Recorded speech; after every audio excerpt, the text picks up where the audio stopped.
Bonjour à tous et à toutes, nous sommes le lundi, alors on est le 15 septembre, dites donc les amis. Il est 13h13. Donc, alors petit retour sur le week-end. Alors je vous remercie pour tous vos commentaires bienveillants et sympathiques sous nos posts. Oui, bien sûr, nous ne devrions pas être fâchés contre Vanda parce qu'elle régurgite les plats bienveillants, bienveillants que je prépare pour elle ou son papa, hein. Bien sûr, oui, il y aura de quoi en rigoler plus tard, mais sur le moment, vous comprendrez bien que nous ne pouvons pas en rire avec elle. Mais ce matin, ça ne m'a pas empêché de l'accompagner dans son réveil, dans tout ça, comme tous les matins. Et comme tous les soirs, voilà, ma vie en tout cas à moi, a vraiment été consacrée à l'éducation de mes enfants, et donc voilà. Et l'éducation plutôt bienveillante. Je n'ai jamais mis de claques, de trucs comme ça. Pour avoir été moi-même une enfant battue, et plus que battue, pour ceux qui me connaissent, hein, vous savez très bien, c'est pas le genre de choses que je pratique. Voilà. Donc merci pour vos retours. Alors par rapport au truc sur le gingembre, faites attention parce que c'est une chose qui se conserve pas non plus très très longtemps. On est bien d'accord. Moi j'ai stérilisé entre guillemets, hein, j'ai fait bouillir le bocal, mais comme rien n'est cuit là-dedans, alors vous avez des mesures d'hygiène à prendre, etc. Bien sûr, vous vous lavez les mains, hein. Je vais pas vous la refaire à chaque fois. Mais faites attention, même si ce sont des produits plutôt antiseptiques, le gingembre, le piment, le poivre, tout ce que vous voulez. Ok, mais excusez-moi, j'ai un chat dans la gorge. Néanmoins, faites attention, et je pense qu'il y a peut-être une façon de procéder différente, c'est-à-dire en faisant légèrement cuire les ingrédients. C'est à vous de voir, si vous faites comme vous voulez. Moi, ça va vite être consommé. Donc, voilà. Après, le vinaigre, je le fais moi-même. Donc, c'est un vinaigre qui est issu, en fait, d'une lactofermentation toute bête, hein. Donc, voilà. On en a déjà parlé. J'ai déjà échangé des merres de vinaigre avec envoyé des merres de vinaigre avec beaucoup d'entre vous. Maintenant j'arrête, hein, j'arrête parce que ça me coûte trop cher en timbre, j'en ai marre. Voilà. Bon, alors vous avez vu, j'ai échangé ce matin avec vous sur les rigolades de la fête de l'humain, c'est-à-dire une espèce de folle dingos qui s'en prend non seulement à Brigitte Bardot, qui serait donc maintenant une dangereuse fasciste, voilà, bien sûr. C'est pour ça que je vous ai partagé avec la chanson un lien où on voit comment elle a quand même été des premiers soutiens de nos manifestations de Gilets jaunes. Donc oui, pour une dangereuse fasciste, on se pose là. Elle se pose là, bien sûr. Quant à, alors là, Paul Walker, non, Paul Walker, c'est le mec de Fast and Furious. J'ai un trou de mémoire. Paul Watson, excusez-moi les gars. Les copains, je suis désolée. C'est le matin, là, on est tout foufou, on est lundi, c'est la rentrée. Donc Paul Watson, évidemment, n'est pas un dangereux activiste d'extrême droite, pas du tout. Lui, son souhait, c'est de sauver les océans, et également, d'une manière plus générale, la planète de nos projets. C'est mon projet! Voilà, des projets c'est pas le mien, mais en tout cas du projet de nos élites, à savoir de tout saccager. Voilà, donc alors évidemment ils se parlent puisque ce sont des animalistes, que ce soit la Fondation Bardot ou sa fondation à lui, évidemment que ces gens-là se parlent, en dehors de toute opinion politique. C'est ça votre problème les mecs en fait. Et alors deuxième sujet, alors, très très drôle aussi, c'est en fait ma Marie, donc qui est une chroniqueuse chez Radio Nova, en fait, de l'émission. Alors c'est des tout ça, c'est des mecs expurgés de France Inter. Donc, comme moi, j'écoutais France Inter depuis la naissance, hein, voilà, j'ai été plongée dans le bouillon France Inter depuis la naissance. Donc évidemment que ça a été comme mon parcours politique toute une vie, quoi.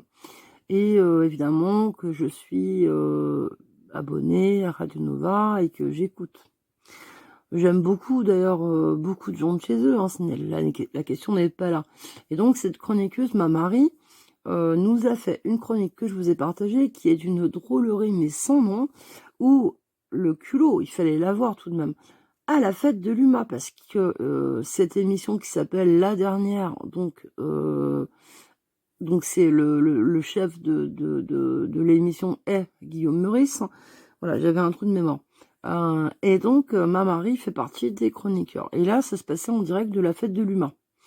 Et elle nous fait une chronique de 3 ou 4 minutes que je vous ai partagée. J'espère qu'elle va pas avoir sauté, mais sinon, je vous enjoins à aller la voir sur Radio Nova, donc ma Marie, qui s'appelle La révolte de la Gen Z ou un truc comme ça. Et donc, elle a cette capacité formidable, il faut lui concéder, de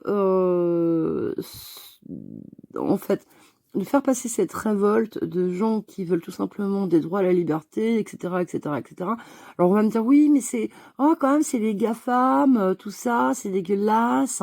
Oui, sauf que c'est une dictature communiste.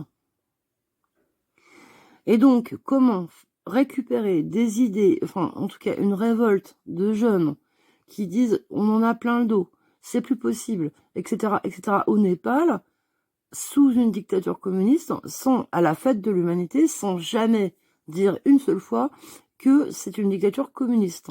Et sans jamais, franchement, dire, jamais, jamais, jamais, que ces jeunes-là se révoltent parce que cette dictature communiste est odieuse. Alors là, moi, je dis, ma Marie, je t'admire, c'est formidable. Voilà, je pensais pas qu'on puisse faire un tel boulot. Tu l'as fait et franchement, je t'applaudis. Voilà, mes pensées vont vers toi. Je ne sais pas comment tu te regardes dans la glace, mais tu es formidable, ma Marie. Ou alors tu es complètement débile et inculte. Je t'embrasse très fort et j'embrasse tous mes petits amis de ma chaîne YouTube. Et puis je dis ce que je veux, la la la. Et bonne semaine à tous. Hein. Et salut Nico. Donc là, t'inquiète pas, il y a uniquement ton briquet qui est visible et ton assiette là sur le côté. Donc on voulait parler, revenir sur le sujet Vanda. Pourquoi on était très très fâchés et pourquoi bah tu vas aller faire les courses tout à l'heure dans ce sens de lui acheter vraiment de l'industriel bien merdique. Oui, et c'est quoi la question? Bah, la question c'est pourquoi on en est là? Pourquoi on en est là? Parce qu'on gâche pas de la nourriture, déjà, hein, qu'on cuisine tous les jours, qu'on fait pas de plats préparés, très peu, hein, à part quand on veut faire plaisir à Vanda pour lui faire acheter des pizzas, mais même là on achète des pizzas de très bonne qualité, et qu'on cuisine toute la semaine pour qu'elle mange correctement, sainement et équilibré. Et que quand on voit qu'elle nous jette ce qu'elle a fait dans sa trousse, là, la nourriture hier. Une vieille trousse. Des trousses, et puis samedi soir aussi, hein, retrouver dans la machine à laver des haricots verts, de la viande et tout ça. Ah ouais, ça c'est extraordinaire. Voilà, donc au bout d'un moment, stop quoi. Non, on gâche pas la nourriture, surtout qu'on fait de la cuisine, c'est de la super cuisine quoi, tout le temps, tout le temps, tout le temps, tout le temps. On passe du temps et on dépense beaucoup d'argent pour qu'elle puisse manger correctement. Et en plus de ça, je me suis aperçu que j'avais acheté donc elle avait plus de goûter pour se faire plaisir quand elle revient d'école. J'avais acheté donc des genres de Kinder, des genres de Milka, enfin bref, que des bonnes choses. Et je me suis aperçu qu'elle avait quasiment tout mangé en une journée. Donc voilà. Et donc d'où notre colère, quoi. On l'empêche pas de manger, on l'empêche pas, mais là par contre, non, niet. On jette pas la nourriture et on mange pas tous ses goûters en une journée. Ces goûters qui étaient pour la semaine. Donc voilà. Donc d'où notre colère. Et qu'au bout d'un moment, non, elle mange ce qu'on donne. Nous, quand voilà, ben voilà, il y a pas, c'est fini ça. C'est fini le menu à la carte là. On veut pas en faire une princesse. Hein. Et en plus, ce qu'on fait, c'est bon, quoi. Donc, au bout d'un moment, stop. Enfin, je sais pas si c'est bon, mais en tout cas, on fait nous-mêmes. Si, ça va. Nous, enfin, moi, ça va. Je mange tous les jours de ce que je fais ou ce que tu fais. Et je trouve que c'est plutôt bon, quoi. Et que c'est des plats préparés, voilà. Que on essaie toujours, en plus, de varier les plaisirs. Donc, non, au bout d'un moment, stop, quoi. Au bout d'un moment, stop. Voilà. Stop. Donc Ouais. là, ça va être nourriture pour elle cette semaine. Que du préparé industriel, bien dégueulasse. Hein, et elle va comprendre que voilà, ce que c'est que Alors, manger c'est quoi le bien dégueulasse? Oh, bah, des spaghettis en boîte, des raviolis, des pizzas bas de gamme, des trucs comme ça, quoi. Ouais, Elle va avoir magnifique. toute une semaine comme ça, elle va comprendre. Et puis comme ça, elle appréciera ce qu'on fait à manger. Mais ça se trouve, elle va adorer parce que vu qu'elle école grâce aux parents d'élèves, elle mange déjà ça le midi. Donc voilà. Voilà, c'est tout ce que j'avais à dire. Ouais, ok. Bon, bah écoute, merci Nicolas pour ta participation. Pas de soucis. Voilà, je vous embrasse tous et on vous dit à bientôt.